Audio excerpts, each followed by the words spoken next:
नमस्कार, मैं श्वेता आपका स्वागत करती हूं आपके अपने चैनल द इंडिया मूव्स पर।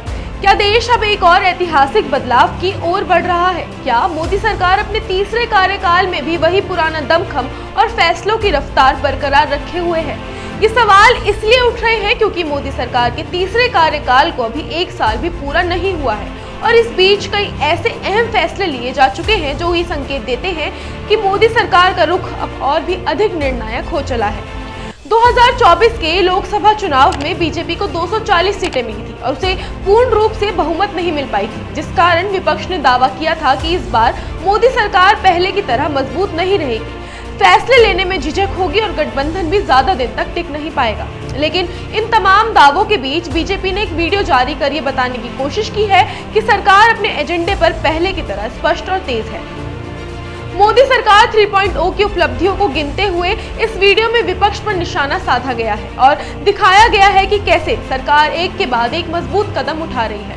वीडियो में बताया गया कि नेशनल हेराल्ड केस में सोनिया गांधी और राहुल गांधी के खिलाफ चार्जशीट दाखिल की गई।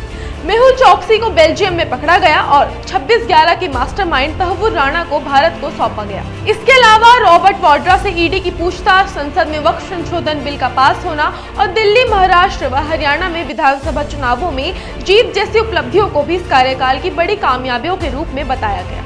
लेकिन इन सबके बीच जो सबसे ज्यादा चर्चा में है वो है यूनिफॉर्म सिविल कोड यानी समान नागरिक संहिता। बीजेपी के वीडियो के अंत में लिखा आता है यूनिफॉर्म सिविल कोड लोडिंग। ये इशारा बड़ा और साफ है कि अब सरकार का अगला फोकस देश में एक समान कानून व्यवस्था लागू करने पर है, जो सभी धर्मों, जाति और समुदायों के लिए विवाह, तलाक, संपत्ति, गोद लेने और उत्तराधिकार जैसे मामलों में एक ही कानून को लागू करेगा।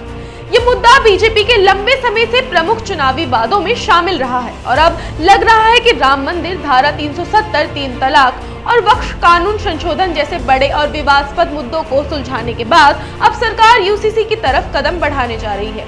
भारतीय संविधान के अनुच्छेद 44 में ये उल्लेख किया गया है कि राज्य एक समान नागरिक संहिता लागू करने का प्रयास करेगा, लेकिन दशकों से ये केवल बहस का विषय बनकर रह गया था।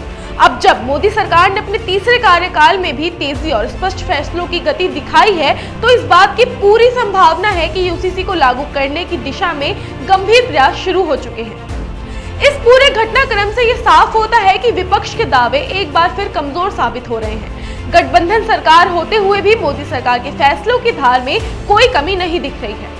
वक्फ संशोधन कानून पारित कराना इस बात का प्रमाण है कि सरकार अपने एजेंडे को लेकर न सिर्फ गंभीर है बल्कि संसदीय रणनीति के स्तर पर भी पूरी तरह से सक्रिय है।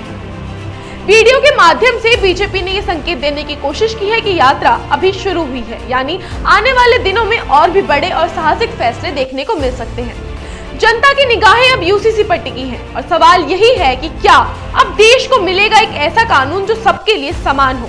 क्या मोदी सरकार फिर एक बार इतिहास रचेगी? सस्पेंस बरकरार है, लेकिन संकेत बहुत साफ है, मोदी 3.0 अभी अपने असली रंग में आना शुरू ही हुआ है। तो आज के लिए इतना ही। ऐसी ही देश दुनिया की ताजा अपडेट्स के लिए देखते रहें आपका अपना चैनल द इंडिया मूव्स।